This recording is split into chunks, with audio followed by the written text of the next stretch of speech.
Welcome to Food, Wine, and Whiskey, a podcast about having fun conversations on tasty dishes, vinos, and spirits from around the world. Rob is your host. He is an avid home chef, WSET Level 2 award in wine, and a whiskey drinker and collector. Time to set the table. Here's Rob. Hey everyone, welcome to another episode of Food, Wine, and Whiskey. Gonna have a fun conversation today. We're not in our normal recording studio. We are on the road. We are in central Missouri, a little town called Centralia, a mile outside of town? Not too far? That's right, yeah. Got three gentlemen who are joining the podcast today. We're gonna talk a little bit about what's going on in the world of bourbon in Missouri, specifically central Missouri, and kind of what these gentlemen, their opinions on bourbon and kind of where we are in the state of bourbon right now. And joining me on this show, we have Brant. How you doing, Brant? Doing great. Thanks for having me. Thanks for coming on, man. We have Kenny. Hi, Rob. What a pleasure. Kenny, what I hear from the guys is what you like to drink is whatever they put in front of you. That's correct. Okay, not picky. Not picky. Okay, beer, wine, whiskey, tequila, coffee, doesn't matter. I resemble that remark, yes. Yes, free. You are correct. Free is fine. Other people's booze. Okay, how often are you here? And we're going to talk about where we are in just a minute. This week? Oh, this week? When it's open. Yeah. You have a key? I know the code. Okay. I have actually been in here all by myself. Enjoying a beverage or two. Correct. On someone else. And loud music. And then we have Jason. This is your place, Jason. Yeah, this is my place. Okay. It's called the Boars Nest. It's out here in the south of town, about a mile, and it's just a hangout for my friends and I to enjoy ourselves. I'm going to say it's not just a hangout. It's not just a hangout. It's a pretty little cool. more than just we hear about the guys in today's world who have their man caves. This is a little bit more than a man cave. This is a freaking bar. It's a well thought out bar. My buddy Ken next to us, who likes to drink for free, we designed it. We spent a lot of time thinking about it. He has a bar at his house, and I took some of his hits and misses and put it into this bar. It's about a 24 by 40 area that we've really customized into it looks like a bar that you could walk into after you got off your motorcycle. It definitely looks like a bar. And I took a bunch of pictures, and we're going to put it up on the Facebook page, Food, Wine, and Whiskey, and let everybody see where we're at tonight, where we're recording. I got to ask, was the building here and then you had the idea of making it into a bar, or did you actually build the building with the intention of, I want a place for my friends to come and hang out, and you built it for that reason? So part of the building was here, and then I added on another section to it and bathroom and everything else. So it was the original intent when Marty and I moved here was to turn this into a hangout where my friends, her friends, and everybody could join in and have a good time. Okay, and those who aren't old enough to know, the Boars Nest, you can tell them, I'm a fan of the show, so those who don't know, tell them where this comes from and why did you settle on that name? What was it? Was it the show? Was it just something that happened? What's the correlation? Why did this happen? Dukes and Hazards, man. It is Dukes, yeah. Okay. That's awesome. Yeah. So do the girls have to wear Daisy Dukes to come in? Well, it's required, but it's not always held to that standard. Okay. So it's the Boars Nest is from the Dukes of Hazzard. Super cool symbol. It brings us back to our youth. All the guys that come out here are old enough to understand what that means.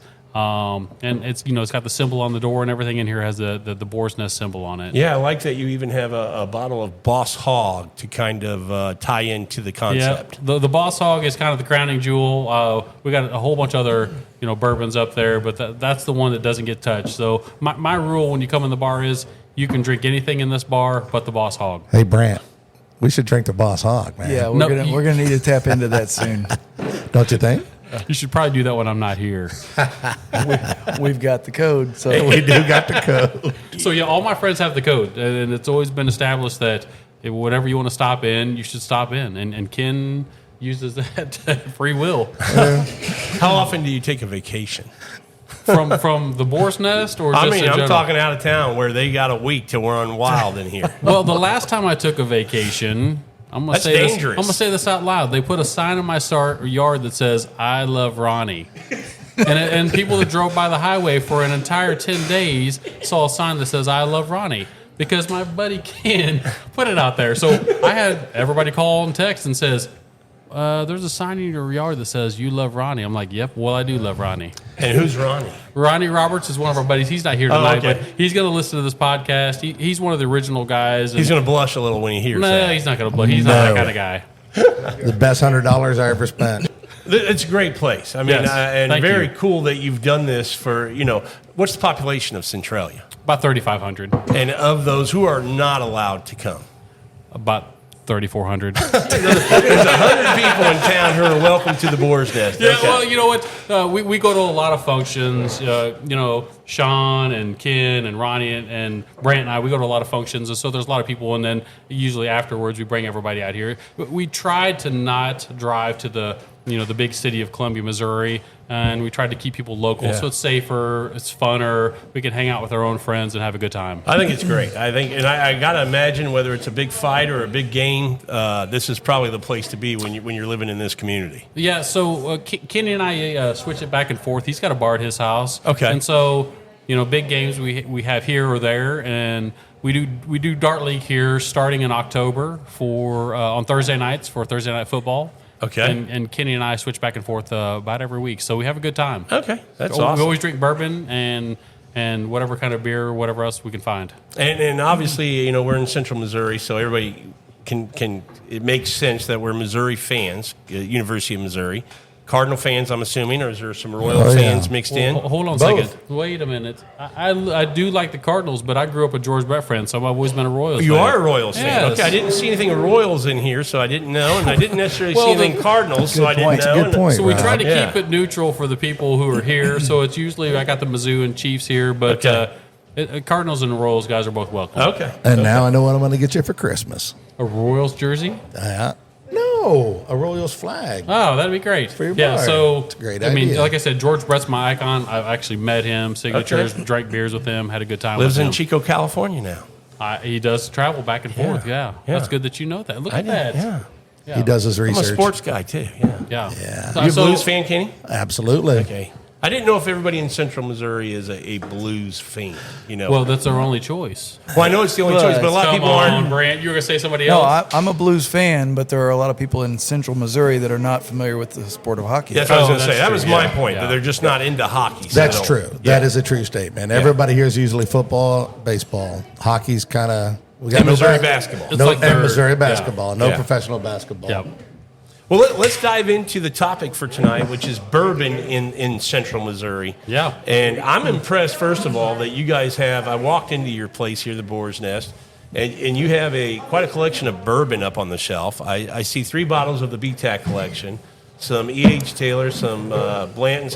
What's the hobby like in this part of the country where going out and collecting, trying to find bottles? Because, you think about in the big cities, I'm from the Houston area, the more you sell, it's a game, right? The distributor is going to give these special bottles to stores that sell quite a bit, and it's harder for the local stores, little stores, to get these. So I'm assuming you're not getting these in your local market in Centralia. You're probably going to a bigger town to find these bottles?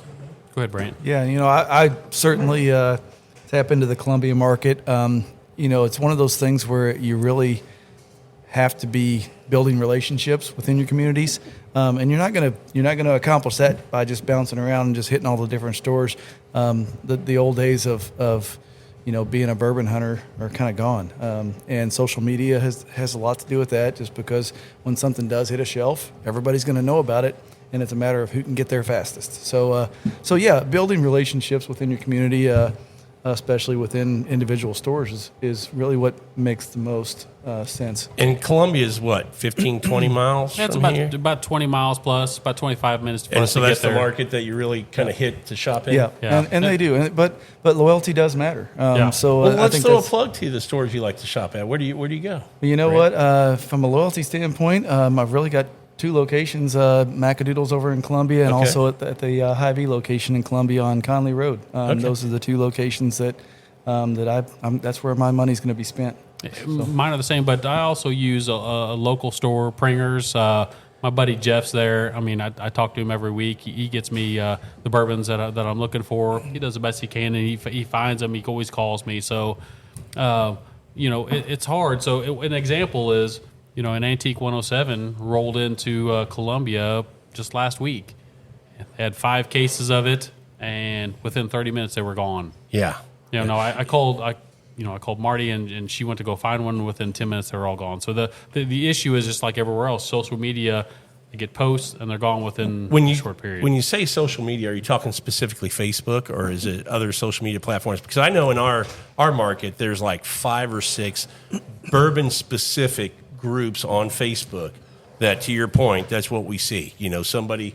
And we have big box stores. That's one of the questions I also have. But go ahead and answer that one first. Are there Facebook groups? Is this primarily what you're saying? There's 2 Facebook groups in the Columbia area that I know of very well, and I'm a member of one of those. And yeah, you'll see posts on Facebook, and as soon as they hit the post, I mean, people are just flocking to those stores trying to get it. So, and we're seeing that in the hobby, I mean, everywhere. And I recently did a podcast that kind of said that, I'm over bourbon, why I'm over it. And it was kind of talking about that. Not that I'm not drinking it anymore, but we're talking a little bit about this before we started the podcast.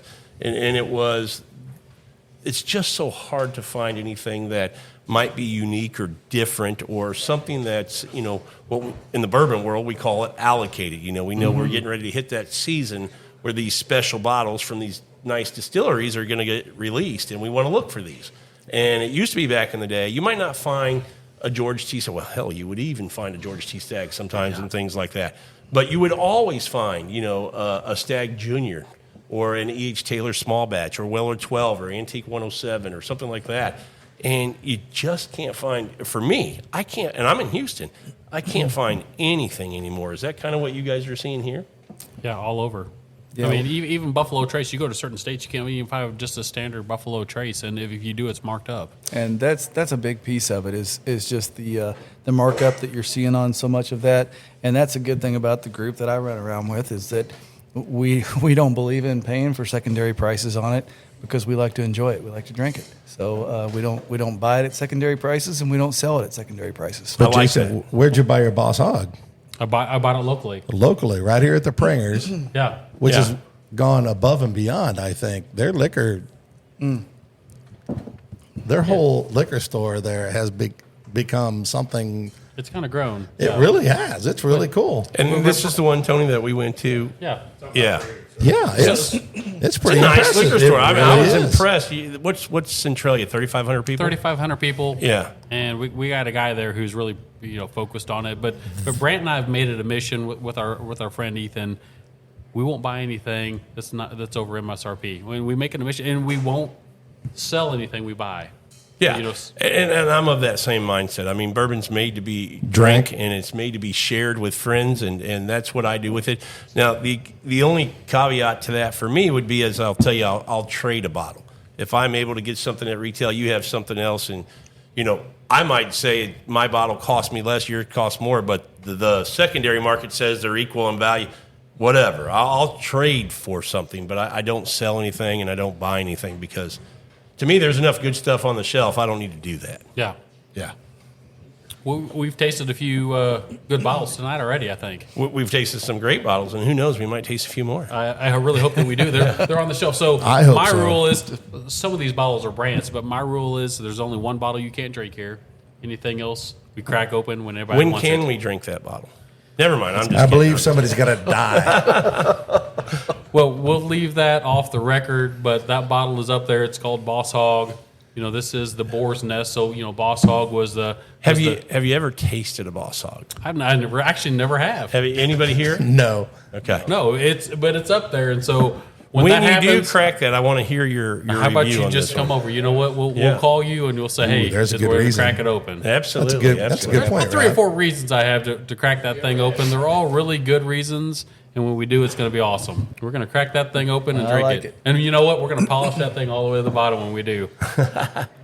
Okay, let's get into what is we kind of talked about bourbon and where it is. What are you guys? Are you looking for anything? Are you still hunting? Are you done with hunting? Is it just the relationships that you depend on?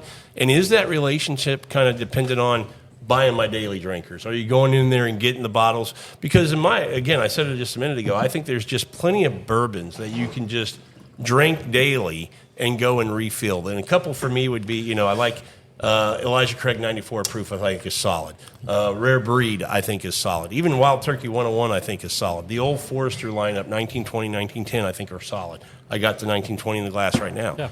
Yeah. So you don't have to just hunt all the time to find something. Is that kind of the mindset here? Absolutely what I think. I mean, there's plenty of things out there that are on the shelf that are available at a good price point and very comparable to some of the ones that we talk about that are top shelf or the ones that don't even see the allocated, that don't see the shelf. So absolutely agree with that. I don't really bourbon hunt anymore at all. That's just, I mean, there's plenty of good things out there. So I lean on the relationships that I've built. And I know that I can still expect that loyalty is going to help me out in the long run. I'd echo that, but boy, it sure is nice to just. There's a couple things that are out there, Brant. You know that you're just like. How often do you just stumble upon something that, wow, look at that? There's no stumble anymore. You know, I travel for work. I go to Florida and Texas and all over the place, and so. But there's just no places that have them unless you're willing to pay 4, 5, 6, 7 times MSRP, which we won't do. It's just nice to have relationships. It's nice to go when you get a text that says, hey, have you ever tried this? Hell no, I'm going to go pick that thing up right now. Well, you bring up a good point because you talk about relationships and you're able to get what you're looking for. Or, you know, if they get this special bottle in, they give you the call and say, hey, are you interested in this? And you can go buy it at retail, right? Yeah. Right. Are you seeing some stores, because in the Houston market, it's just becoming the thing now for these store owners. And honestly, I don't blame them. That, you know, if they don't flip it or sell it at a secondary price, somebody's going to flip it and sell it at that price. So now these store owners, instead of getting that bottle in and selling it to somebody at retail, they're putting a George T. Stagg instead of $129, they're putting it on the shelf for $800, $900, $1,000. Do you see other stores? I know your stores aren't doing that, but are you seeing that growing and that happening more and more? Yeah, when I travel around all across the country, the primary stores are treating it like a secondary market. Yeah. But the stores that Brant and I go to, you know, we got the relationships. They give us MSRP, but every place else, man, they're marking them up. They I think they feel like they have to. They got to compete against the guy next door, and you know they're marking up things that are $34, $55 bottles of bourbon. Yeah, they're profit driven. They're just profit driven. But to the point where it's just almost maddening. Yeah, and I don't blame them because, again, he could sell it at MSRP and his margin on that's probably 15, 20%. Yeah. Where if he sells it as secondary, now he's making the same. Why is he going to let somebody walk out the door and in 3 days make 7 times what he bought that for? Yeah, but how many people are they're pricing a lot of people out of that? That's my point. Market. That's my point, Kenny, with the hobby. That's what's making the hobby no fun. You're going to take guys like fun, me. yeah. No, it's not going to be fun. I'm not going to go in there and buy a $600 bottle of bourbon. That's my $60, point. $70, $80? Yes, absolutely.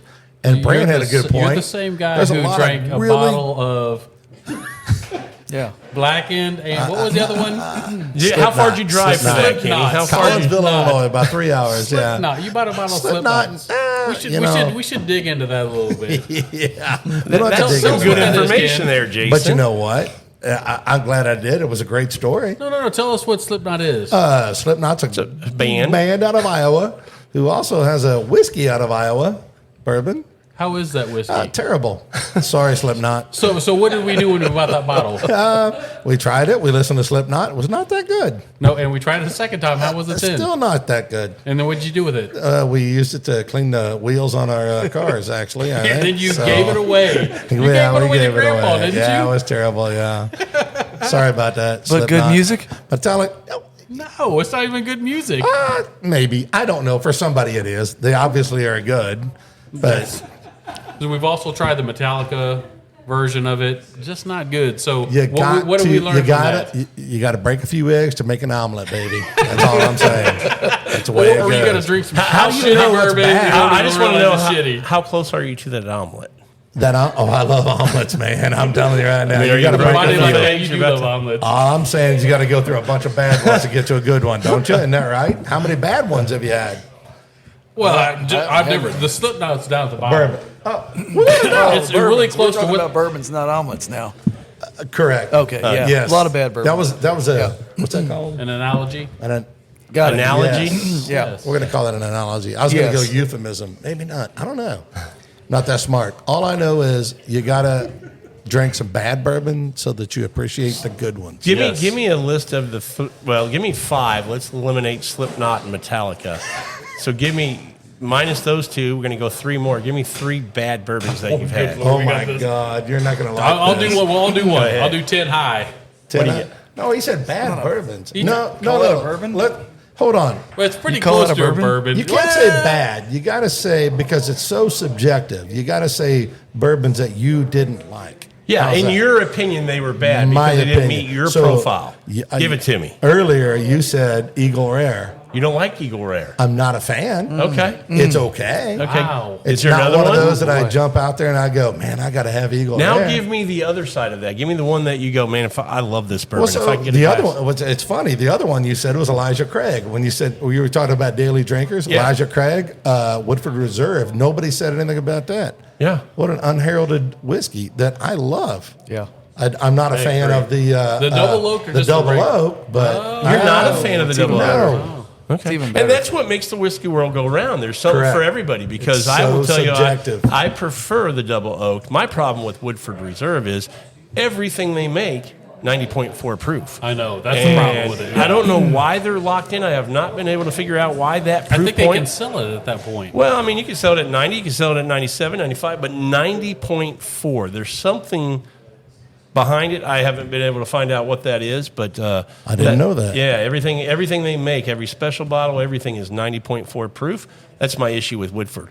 Double oaked, I like. They have some, special bottles they release annually that I do like. They make one. They're batch proof. That's like, somewhere usually between 110 to 125 proof. But other than that, everything is 90.4. And I wish they would play with that a little bit more. But Maker's they're Mark. consistent, though. It's one of those you can pull off the shelf like and you know what you're McDonald's. getting. Yeah, but It's like But McDonald's. that means you're drinking one bottle because it's 90.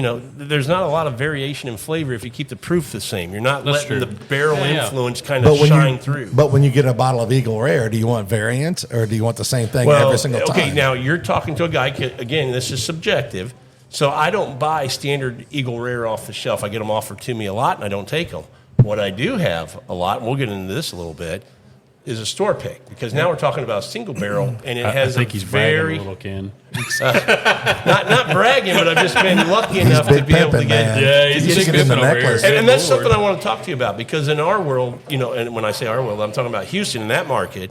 Store picks are the big thing right now. You can't find allocated. So now it's if you have a store that you respect and like and think they do a good job, or you have a group that picks for that store that you go, hey, those are 4 or 5 guys that really have good palates. And when they go pick something, if they say it's good, you want a chance to get a bottle of that.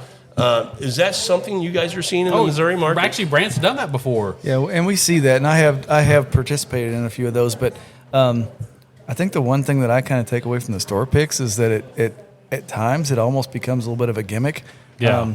To sell bottles of things that might not otherwise leave the shelf as quickly.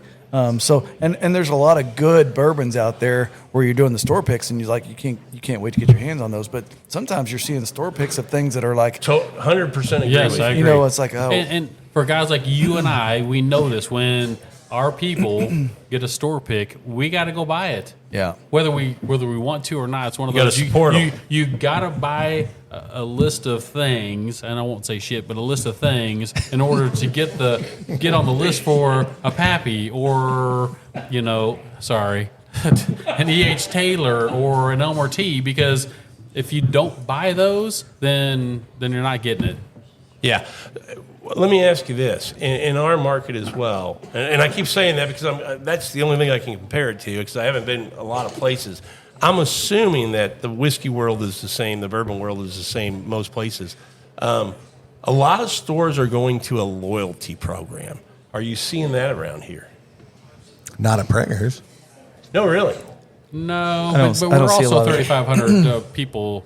But I mean, market. like in Columbia. I think anyway. that I think No, Kansas not City really. and St. Louis, I've seen a loyalty program. Definitely in Florida. Definitely What do you in mean by a Texas. loyalty I can program? tell you that they So- used to do that at I can tell you at one of the stores in Columbia. I know that they used to do this, so I don't want to throw names around, but yeah, that was a thing that they would do. Is where if you come in and you spent get so much money in points, bourbon, yes. you Yeah, get, yeah. and then you got you like a get point in for a program, drawing to have an opportunity to get To buy allocated and bottles. retail. Yes. Allocated bottles.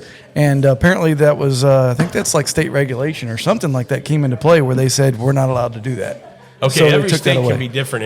In Texas, we're allowed to, and it's become a thing. And I get it with stores. If they're not going to sell things at secondary, Yeah. this is the other side of it to say, hey, look, the people who really come in, to your point earlier, and are loyal and support the store, you're going to be the ones that have the bigger opportunity to have a Right. chance to buy these bourbons later on. So Yeah. just wondering if you guys were seeing that around here as well. Not around here, but I am seeing them in other states. Yeah, definitely. So in Texas, do they have a lot of like the big allocation events at the end of the year at stores where you go in and Yeah, everybody gets so- like one ticket and they have big No. So we have a Drawings. big box store, and if you've been to Texas, you may know the name Specs. Oh yeah, definitely. And it's all over Texas. Every year in February, after the allocation season, they actually have at their main store, which is their headquarters downtown Houston on Smith Street, they have a huge event for allocated bourbon. The problem is, like this last year, I never go, and a buddy of mine was like, Rob, let's go. Carter, you're going to hear this. You're going to know I'm calling you out. He was like, let's go. Last year, I didn't get in line. And I showed up at noon. They open at 10 in the morning, so on Saturday. And he showed up at noon, 2 hours after the event started. The line had already gotten through. And he still got a Stag Junior. He got a Weller 12. He got an Antique 107. He got an E.H. Taylor Holy crap. single barrel. So he's like, hey, this last year, and you know, when the calendar flipped 2023, he's like, let's go. I was like, dude, I don't wait in lines. I'm not doing that crap anymore. He goes, I went at 10 o'clock and got all this. Let's go at, we went at 4 in the morning. And we were already 6 blocks around in line. Because I'm everybody not knew about doing it. that. Yeah, well, here's the problem with it. Your point of everybody gets a ticket, pick a bottle. No. This was a free for all. They had Oh, like 50 tables. no way. So if you're willing to spend, you can grab one of everything. As long put as it you in had your the money. bag. If you had the money and you wanted to buy With it, MSRP? yeah, MSRP. Who's creating this And it demand? sucked. So by the time we got in, it was like 1 in the afternoon. Everything I walked through, I went, nope. It was nothing. It was mostly picks, but not to your point earlier, Jason. But- Or I think you may have said it. But Rob, Brant. who's creating that demand? I don't Taters. understand. Yes. Taters. But here's four You guys people. hear that term around here? Is No, that not something? at all. I got no idea what you're talking about. So a bourbon tater, okay, you got to Secondary look market. at Wade Woodard's blog. I mentioned Wade to you guys earlier. He has a blog of, I think the list now is like 90 identifiers long of what would qualify you as a tater. And taters in the bourbon world are somebody who does stupid things like wait in line for a bourbon for 10 hours to try to get a bottle of something. Buy a bottle of Blanton's and then make a post about how great it is. This is the greatest bourbon in the world. You're a tater. You have no idea. Yeah. And so tater is this term, and it's it's really most of the country has heard that term, and Wade is not the guy who coined it, but he has made this Uses list it. that people I and get he's it. continue to grow it. That now when there's these events, he'll come out with a sack of potatoes and sign a potato for everybody to give it to him. That That's you're awesome. a tater, you're a tater. So it's taters who have created this kind of. But do those people, craziness. do those people even have a palate for bourbon, or are they just buying it because it's Yeah, what do you? Yeah. Here's the thing. When I started in bourbon, I'm not going to lie and tell you I didn't think Blanton's was great. I was excited as hell when I got my first bottle of Blanton's. Oh, yeah. So we've all Wait, been are there. you asking our opinion about that one, or are you? Well, I'm just No, saying. I want to hear what he has to say about it. That's what I want to hear. That's how I started, right? We Yeah. all got into bourbon. And I'll tell you, even to this day, I'm a tater. I mean, I can look at the list and go, that's me, that's me, that's me. There's certain things that apply. I'm still a tater. Look, if somebody said, hey, look, if you come next Friday and wait in line all night, I'll give you a William Lure Weller, would we all do it? Yes. Guarantee you're Yeah, getting a 100% bottle. we would. Of course. I'd be So, right behind Brant because he get there first because I'm you know still about a it tater. first. I'm going to go to Brant's house and Jason's Yeah, 'cause house. he's I'm gonna going to drink it drink for free. that. Hey, here's another thing that makes you a tater. If you take your wife with you to wait in line, so you get 2 bottles of something, Yes. Holy shit. you're a tater. Yep. Who's done that? Yeah, but how many times have you guys done that? I did that with Oak and Eden. And then it's, Okay, that's a Texas whiskey. Yeah, you guys we got are the talking signature, about though. well-known whiskeys, well-known bourbons, right? Nobody waits in line for unknown whiskeys. Yeah, but how much are you missing out on? What do you mean? Well, he's do you saying know if is, it's are not there, a are good- there Well, here's bourbons the- out here's there the that are being difference. produced that we don't know about? There's great bourbons on the shelf that you can buy daily, and that's my point now: is to buy those, drink those. Don't hunt. To your point, Brant, you don't do that anymore. You don't hunt. There's enough not good hunt. stuff that you can just go buy if you want a good pour of something. You know, And, You're, lean on you're loyalty. touching on something that I have an issue with. which is Craft distillers. do you like Gotcha. it? So positive or negative? Negative. Why? Cost to quality ratio, QPR. They're just selling Craft distilleries are all $75 to $150 a bottle. Dime a dozen. And they're all over the place. A lot of them are NDPs, non-distilling producers. So they just buy juice from Indiana, Sure. and then they're putting their label on it and slapping it at $150. I'm not paying for that. That's a We big did thing. that at Herman. Those guys that sold that stuff at Herman, same thing. But I just gave you I know exactly a couple what you're beers that do the same thing. Yeah, beers do it. Casey Dunkel. Everybody does I it. gave you a list of them. You said you never heard of them. It's the exact same thing. Produce, and then ride the wave with somebody else. Right, but the Marketing. beer, the cost of beer is not going to be that different from label to label. That's true. That's the difference. Where So what's your price point on bourbon? well, it's not necessarily a price point because I don't mind. Let me give you an example of more something about the that might principle. be something that I would pay a little more for, and I'm okay with that.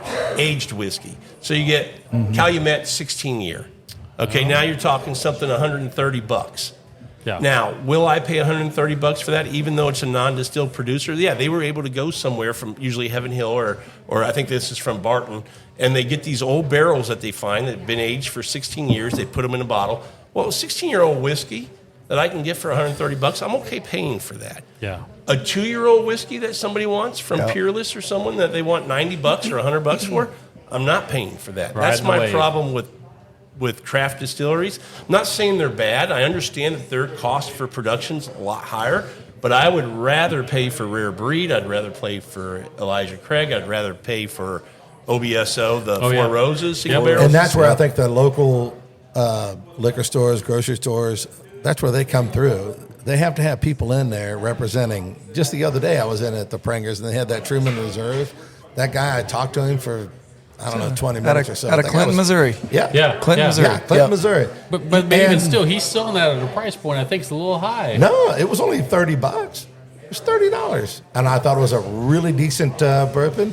And more importantly, I bought it because he was passionate about it. Well, I've got And it he right gave over you there. free We'll do a samples. pour of that here in a little bit, and we'll see what I- everybody thinks. I enjoyed the passion about it because that guy was standing there hawking it himself, the guy that makes it. You know what?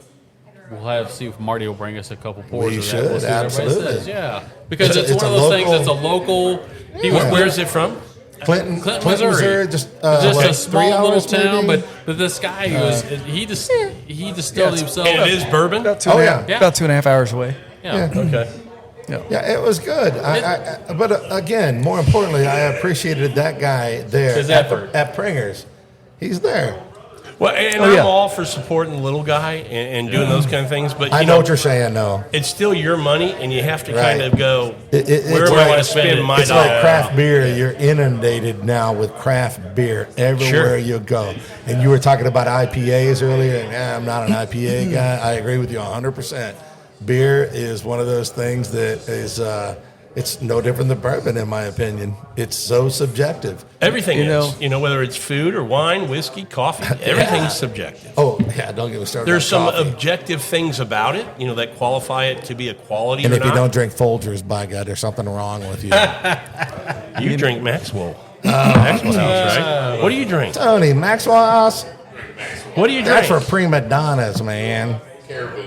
Caribou. Oh, my Wow, goodness. that's like Maxwell's going on. Seriously. Boy, they got you the booze. Yeah. So, but I always ask everybody when they walk in the bar, and I ask you when you first came in here, if you had to pick something to drink every single day, or if somebody said, "Hey, what would you like to drink?" It didn't have to be top. It had to be a Pappy 20. It shouldn't be. What would that be? And I ask everybody. I ask Brant. I ask Ken. Well, Ken You know doesn't what count I because do. Ken will drink anything. That's Whatever for you. you're going to break open. Yeah. So, what's your go-to? Well, I Bourbon mentioned to that Elijah to you. Craig. I mean, Rare Breed is one of my favorites. I'm a huge Wild Turkey fan, and it drinks in that sweet spot for Yep. me. I'm in that 100 to 120 proof is where I kind of like to live. Oh, you do like And- a higher proof, don't you? Well, No, I mean, that's that's not that not high. necessarily That's pretty super high standard. proof, but it's 116.8. And so to me, I won't lie. Typically, when I have a bourbon to get started, I have a little warm up pour. So usually I'm something between 90 and 100 proof just to get the palate kind of acclimated to the alcohol. And then I'll start to kind of go up in proof from there, just so that the palate can kind of adjust a little bit as we go. But when I get to a sweet spot, it's around 100, from 100 to 120 is really where I like whiskey. Do you ever Yeah, me eat and drink bourbon like with a good steak? And if you're going to do that, I will be I'm a wine guy too, and I'll be the first one to tell you. When I'm prepping and cooking, because I love to cook, I'll have a pour of bourbon. I always have some bourbons with me while I'm prepping and getting food ready to go. Once we sit down, it's wine. Bourbon is not made to go with food. I agree with you on that one. Yeah. But there's some people who do. I just can't get it to. I can't get it to work. Well, I mean, let's think about it. And I'm going to get into a little bit of wine stuff here. Wine goes with food because wine should, depending on what you're eating, what you're drinking, it complements it in different ways. Like, say you have something very spicy. Well, now I'm going to drink a Riesling that has some residual sugar to offset that spice. Because if I just have high alcohol, if you have spicy food and alcohol, it makes the alcohol amplified. So you don't want to have spicy and alcohol. So you want some sugar in there to balance out and soften the heat that you're getting in the Jason, alcohol. we may never have to go to a Mexican restaurant anymore. He just said it amplifies. No, I'm just saying that I agree. You're not a wine drinker, but it is good. So wine for me is made to go with food. It complements it. It enhances food. Food can help with the wine to taste better. Whiskey, and here's the thing: when I'm having wine and food, right? There's nothing wrong with taking a bite of food, a little sip of wine. Taking a bite of food, a little sip of wine. Agreed. I'm not going to do that. You know how much whiskey you're going to go through if you try to drink whiskey with a meal? You're going to end up under the table. Yeah, pretty quick. Well, and not only that, it doesn't. It's got a bite. We'll buy a bigger steak. Well, It's too tough. The alcohol, there's not enough complexity and nuance Yes. to whiskey. It's kind of, I don't want to call it single noted, but it's in a lane that it is what it is. It's made for sipping and appreciating for the beverage itself, not to try to make it something different with food. Yeah, and That's if you're my eating a opinion steak with and you all of a sudden you're taking a 120 proof bourbon, what's that going to do for you? It's tough. If you're Versus trying to you got pair- a really nice Merlot or something that goes with it, Hey, I like the little wine knowledge you're throwing out there. Well, you know what? I go down to Texas. All my docs This down there. guy Those is guys are well-rounded, huge. I will They're say. buying really expensive bottles. I feel a little out of place because I'm a bourbon guy. I will say, I think that if you're trying to pair a good bourbon with food, then you're probably wasting money on that bourbon because you're not going to It's get. never going to happen. Yeah, you're not going to get what you should out of that bourbon at that point because the food's going to interfere with your palate. It's just. Not I would gonna be the say same. sometimes tequila is the same way, Brant. that's Sometimes there's some really good tequilas anymore, and that I don't want to pair. You know what? If I'm over there eating some Taco Bell, I don't want to. I think if you've got. Wait, that's you, Ken McCord. I want Does to. Taco Bell serve tequila now? Yeah. That would be Lord, great. I gotta start going to I your think, Taco Bell. I think if you've gotten to the point of tequila, it's probably a little too late.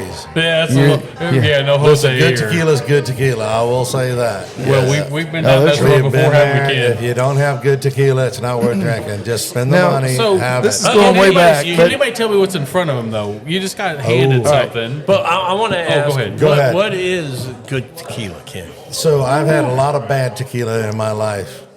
Okay. How'd that work for And- you? Oh, terrible. Just terrible.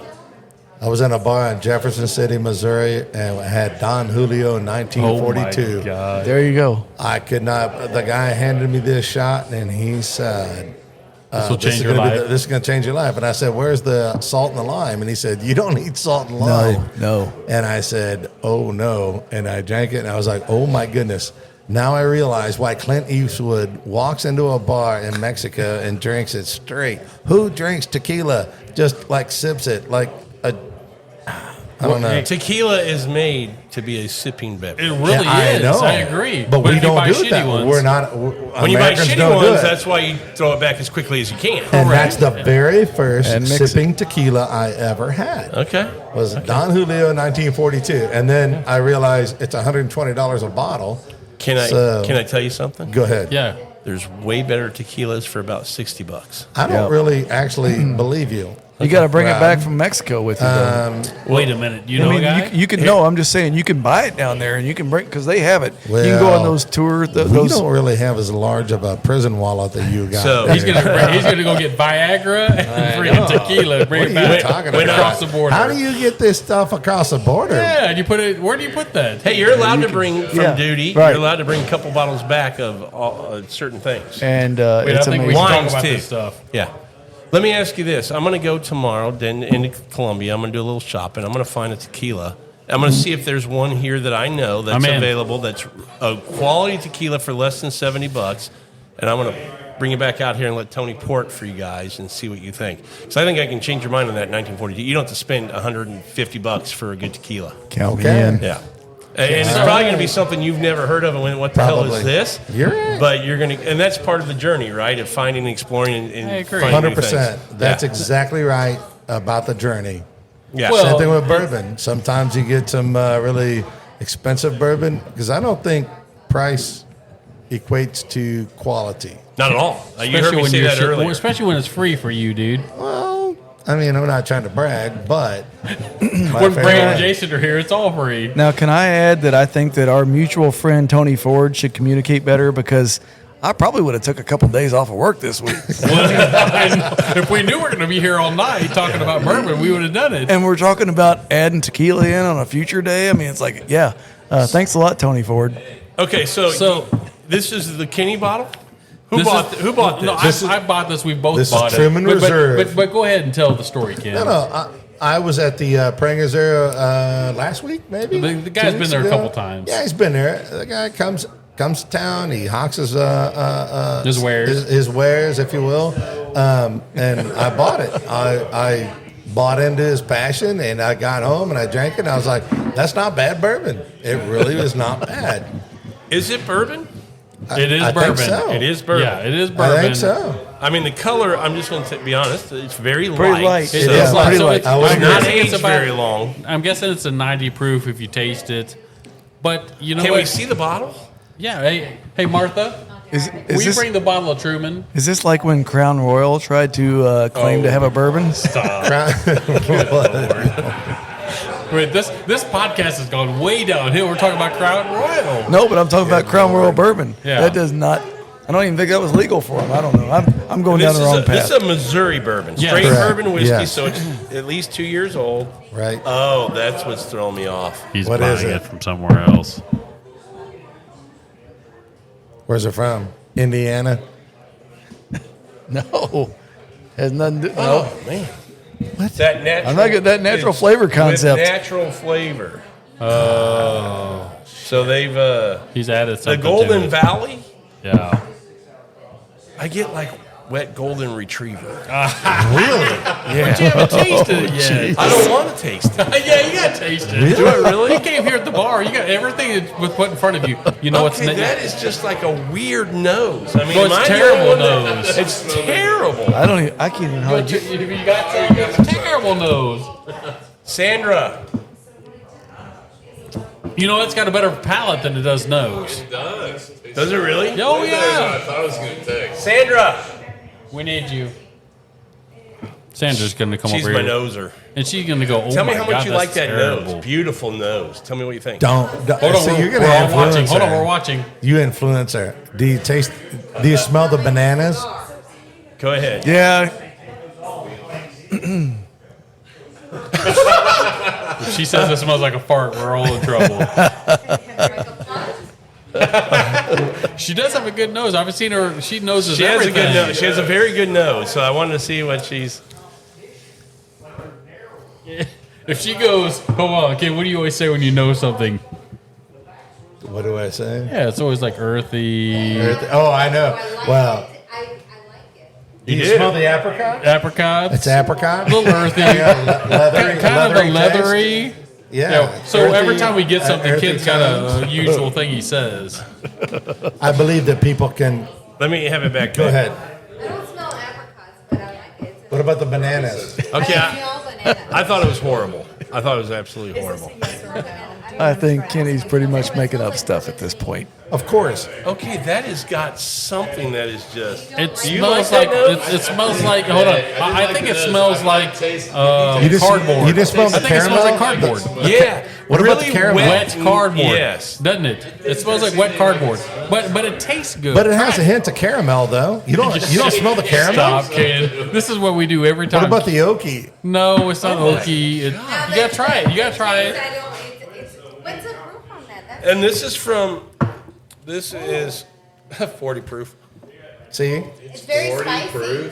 I mean, 40% ABV. I had some ABV. nutmeg. ABV. I thought there was some nutmeg, maybe some allspice in there. It tastes way better than it smells. Do you like the taste? So I think. So tell to me about circle this whiskey back- again. This is Truman Reserve. Well, we're trying to say is that we got a guy who comes locally to sell his wares, and he's working hard. But who is the guy? Does he represent the distillery? He owns He owns it. He's the owner. He's the owner. He's he out comes in there. there and he's trying to hawk his whiskey, and that's Grinding. cool. He's grinding. He's doing his job. Grinding. He's grinding. That's exactly right. But I got to So- be honest with you. For a local guy, for somebody who's just going to buy something, you could drink that. Who could? You're not even trying. Oh. See, that's my. Oh, Your wife just. I said the word bananas, and she went, "Oh yeah, I do think taste Rob- bananas." Rob's you haven't over even here. tried it yet, though. Rob's See? wanting to chase it with Rob, a you beer gotta over try it a here. little bit. You got a beer in front of you. I Try mean, it. look, we all said got a chaser. whiskey, and we all agreed it's subjective. We all like what we like, and there's things we don't like. But here's the problem, though. When you get ready to taste a bourbon, I'm telling you, my theory is, no matter what you're about ready to drink, I can implement something into your mind that you're makes going to you go, like it. holy shit, you're right. I can taste it. You ever read the back of a bottle? You get Sure, that. sure. I you call them get it. trigger words. Yes. Ah, beautiful. I do that for people in wine all the time. Right. When they're like, I don't, and I say something, it's a trigger word, and you go, oh, now I get that. I couldn't think of it. Yeah. Yeah. Right, but are you not thinking of it, or does it actually exist? So if he says bananas, see? I think cardboard, but you got to try it. You at It's least like gotta- worse than cardboard. It's like, He's, Have you he's tried fighting it? it. No. He's fighting it. It's I not want Kessler. to, Jason. I'll tell you what. I could do this all night long. This is fun. Oh, I'm having a great time. And who here at the table goes, this is a good whiskey? I drink this Oh regularly. no, this is No, terrible. no, no. But I I'm, never gonna, had it. but I'm gonna Okay. drink I it. never had it until last week. Never Oh, had really? it. Okay. It's my point. Maybe a good mixer. Maybe. No. It's not even a 80 good proof. mixer. It's not going to hold up in a cocktail. No, I don't drink cocktails. Well, what are you going to mix it with? Water. Fucking water. What are you talking about? Who mixes this shit? Here he goes. Here he goes. Here he goes. He's gonna go. Oh, it's terrible. It's not terrible. It's way better on the palate than it is on See, the I nose. tried to tell you 10 And- minutes ago. I love And you, here's Rob. why it's better. Because There's nothing 80 on the proof. palate. No, it's Yeah, 80 there's proof. nothing. It's nothing. It's It's like- like drinking. But on the palate, you don't get that. There's something for me, and I'm not saying it's for everybody, but not. I'm getting something that's just Cardboard. off-putting to me. It's cardboard. So that old Forester earlier, Eagle Rare. I sat there and I drank some Eagle Rare, and I went. He's the I same didn't- way on didn't- Eagle Rare. Didn't get it. It I didn't get off-puts it. to you. Yeah. It took Now, me let 4 me ask drinks you to this. realize I didn't like it. Do you Now, like E.H. Taylor small batch? Wait a minute. That's my favorite. I've tried it all. And I'm asking him because it's the same mash bill, same recipe. I agree, but I love it. As Eagle Rare. I don't know if I've had it or not. Oh, you've never had it? To be Right honest up with there. you. Okay. We've actually had it out here. We have. Yeah, you just didn't know it. Did I like it? Well, you drank It it. was free and it was in front of you. So that's my favorite. If somebody said, if you had to pick something, even if it's a Pappy, that's my go-to. So if I asked you, Jason, you can only drink one bottle That's for the it. rest of your life. That's it. that's it. Okay. Okay. If you broke it out now, I'd be like, Now- oh my gosh, that's awesome. Yeah, So I mean, you just picked how much is that bottle of wine? I'm sorry, bottle of wine. How much is that bottle of bourbon? MSRP, it's $38. 38, 45 bucks, depending on where you roll. Yeah. But you can't It's find not it. expensive. You Yeah. can't find it. But it's consistent. I think it's better than Eagle Rare. I'll say that out loud. Yeah, I don't have a problem It's with that. definitely better than Weller Green Label. I mean, I think it's better than Special Reserve by leaps and bounds. Yeah. But better than Buffalo Trace. It's Look, better. I Yep. will tell you, Yep. in the E.H. Taylor lineup, other than the barrel proof that you have, when you talk about just the small batch at 100 proof, the rye, and the single barrel, I think that's best of the three. And the rye and the single barrel are thought of to be, they're more coveted. Everybody wants those Not for a me. lot more. Where that one to me drinks, it's way more consistent. You can drink that with your buddies. Well, and you just get every bottle's a quality bottle. I agree. Where the single barrel, because it's a single barrel, some are hit or miss. This one's fantastic every time. I agree with you. That's the reason I got 3 bottles up there. Yeah. Okay, so let's talk about. Let's have those. What's that? Why don't you break one of them bottles down? We already have. We drank 2 Is there of them one already. open? Are they empty? No, I got one. You want me to go get one? No. If it's not open, Oh, I yeah. don't want you to open. No, it's already open. Oh, it is open. It's got to happen. I prefer he opens it. It's only got about this much left in it, so we're gonna have to share Sip it, just a little sip. You guys, that's But my I'm going to need favorite. a new glass because this one's been ruined. I'm gonna I get my appreciate lovely that this guy's assistant. out Hey, hustling you had here to try it. supporting. Mark, Is this softly? So yes, Marty, I'll call her by the proper name, Martha. We can call her Marty. Whatever. Go ahead. was nice enough to go get this bottle that we're going to. This is your favorite This is pour. mine. So you ask at some point during the night if, boom, I was struck by lightning. This is my last pour. This is the one. Yeah. Well, and not just the last pour. This is your favorite pour. This is my favorite pour. If So you it's could one drink and the this, same. yeah. If you could drink this every day, you would. If I could find it every day, I would drink E.H. Taylor small batch every single day. Okay. It's just this my pour. I can drink it on the rocks. I can drink it neat. I can drink it whatever. So when people come over, I'm like, this is the one. Now, All right. as you can see, I've got 3 bottles of it. Well, we're gonna polish one off here in a minute, and Brant's gonna give me another one. No, I just got one thing to add to that because you said, let's just say I get struck by lightning. I can tell you that's the night I'm going home with a bottle of Boss Hog. There's still 3 rules. There's still 3 rules though. I sure enjoy you, said, Brant. You said That's someone has to awesome. die. Well, I mean, I love Kenny to death. I'm drinking your Boss Hog if you die. I hope so. I want you to know. You know what? I hope you be like, it's going to be like a Boys to Men video. Wait, You're hold going to pour on. that shit over me. You're going to drink it. It's going to be awesome. We're not pouring. Oh, to my dead homie. Yeah, No, yeah. we're drinking So it. We're not pouring it out. Here's to my homies. We're going to drink E.H. Taylor small batch. This is my go-to.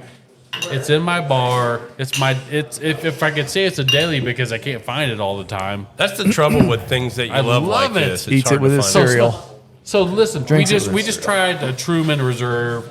The nose on it was That's terrible. Good. That's good. Just smell I it. will say. It's got a great Hey, nose. Kenny, same mash bill as Eagle Rare. It is, but I think it's better than Eagle Rare. So tell me why it's different than Eagle Rare. Is the aging. Yep. Where it's at in the warehouse, tier levels in the rick house, things like that. Wow, that's so good. But same mash bill as far as grains. you just that sit they there use. and go, take one drink. Yeah, I think this is, like I said earlier, this is from a lot of whiskey people, bourbon people. This is thought to be the best in the E.H. Taylor lineup, other than the barrel proof, which is 130 plus proof points. But we talked earlier, barrel proof can be, but it can bounce off the rails. Well, barrel proof. We talked earlier about single barrel. Yeah, single barrel. That's Single true. barrel. That is true. Yeah, but now you're getting a single barrel that can be different each time. Barrel proof is still a batch proof that they get to. Yeah. They build it to a certain way. Yeah. So do you have a favorite? I would say that my favorite, my go-to, and I probably owe this to a buddy of mine that I graduated high school with here from Centralia, Paul Reichert. And Oh yeah. I was a whiskey drinker before Paul. Paul was sitting out in Charlotte because he moved out there for some idiotic reason and decided, hey, I'm going to go out to some state where you can't even get whiskey and bourbon in the same store you can get beer. But that's a different story. It's Texas too. Yeah, is that Texas too? really? No kidding. So you go out there and you got to go to 2 different stores to buy those 2 things. So that's just, I can't understand that. But anyway, so Paul reached out to me. He's like, hey, if you can come across any Elmer T. Lee, he said you need to get your hands on some of that. And that was when I was bourbon hunting at that point. That was the first time in my life I was truly bourbon hunting, and I came across a case of it. And You found a case of Elmer T. Lee. methodically, I you bought buy the it? entire case. Yeah, I bought the entire case methodically because I was like, nobody else was buying it. When's the last time you saw it here recently? Oh, that was 10 years ago. Have you seen one recently? Well, I take that back. It was right after. So Elmer T. Lee, when he passed away, nobody really knew about his single barrel bourbon. And when Elmer T. is Lee so died, good. people started getting into Elmer T. Lee, and now you can't find it on the cannot- shelves again. Kim, So, before you ever tried Elmer T. I got Lee? lucky. I got a buddy, but that's mine. That's my go-to. A buddy of mine introduced me to it. Really Do you good. still have that case? So no, I have, and I gave about half of it to him for that purpose. We don't even like Paul that well. And I didn't at that point. At that time, when I was into the bourbon market, I was like, "Well, I'm not okay with spending." At that point, it was like $35 a bottle or something like that. But still, I think there's at that point there was You'd spend 12 in a 10 bottle? times that. well, however many bottle there was in a case, and I was like, I can't believe I In the just secondary market, oh my gosh, Elmer T. Lee is hard to find. I Yeah, haven't no, you seen can't it find it in now. years. you don't find it now. It's but, very hard to find. That but and it's Rock good. Hill Farms is very hard to find. And I'm a big fan of Rock Hill Farms too. So Yeah. yeah, but Elmer T. Lee, went out to the Buffalo Trace Distillery and got a chance to take my picture next to Elmer T. Lee's whatever you want to call it, because he was obviously no longer living, but I was there with him, so I was proud of that. But yeah, We drink good bourbon. My brothers bring good food, and everybody's always welcome. And you don't drink wine unless Our wives are here. Unless you bring a tampon, we always bring Unless bourbon. it's mixed with beer. you guys are bad. Pretty good Wait a minute. chance. Did you bring a tampon with you? There's one in my sock. It's from my wife. You guys are too funny. But Well, thanks for thank you, coming Rob. on the show. It's been Thank a lot you. of fun. Thank you for Had a inviting great us. time. Yeah, I had a great time. Thanks everybody for listening to this episode of Food, Wine, and Whiskey. And until our next episode, enjoy your next pour. That was.